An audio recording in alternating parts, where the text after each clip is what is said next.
Arigato perkataan orang Jepang, good morning perkataan orang Inggris. Apa kata orang Islam? Assalamualaikum warahmatullahi wabarakatuh.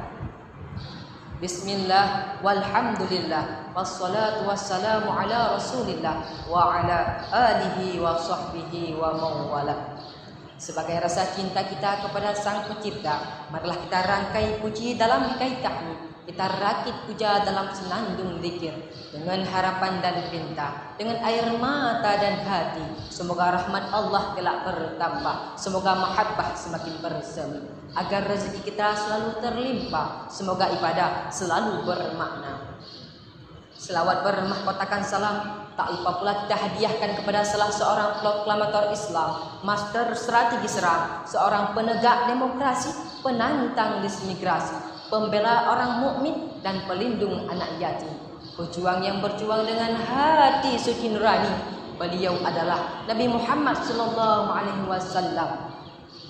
Penghormatan saya kepada Dewan Hakim yang mulia yang akan menilai saya dengan adil dan bijaksana, dan penghormatan saya kepada seluruh hadirin yang insya-Allah jalan penghuni syurga. Pada kesempatan yang sangat indah, di hari yang penuh berkah, di depan para pejuang-pejuang agama Allah yang tak pernah lelah, izinkanlah saya berlayar dalam samudra kata-kata dengan perahu yang bertema Pemuda Pilar bagi Islam Bhinneka.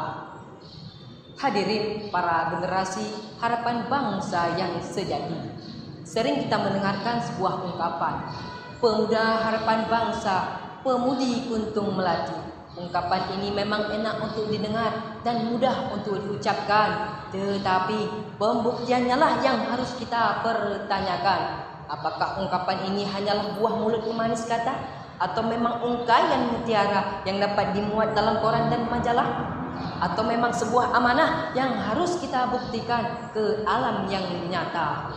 Semua itu jawabannya ada di pundak kita, wahai generasi muda. Masa depan bangsa, masa depan agama, dan bahkan masa depan umat pun berada di tangan kita. Allah Subhanahu wa taala berfirman dalam surat Al-Kahfi ayat 13. A'udzu billahi minasy syaithanir rajim.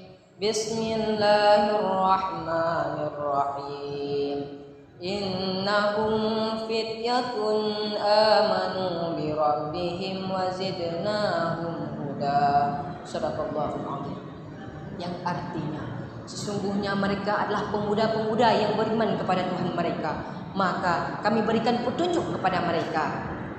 Dari ayat di atas tidak bisa kita pungkiri lagi, kita sebagai pemuda yang beriman kepada Allah merupakan ujung tombak pelaksanaan dakwah di masa yang akan datang. Sebentar lagi tongkat estafet pembangunan bangsa dan agama akan segera diserahkan kepada kita generasi muda oleh generasi tua, yang dengan sendirinya akan rapuh dimakan lanjutan usia.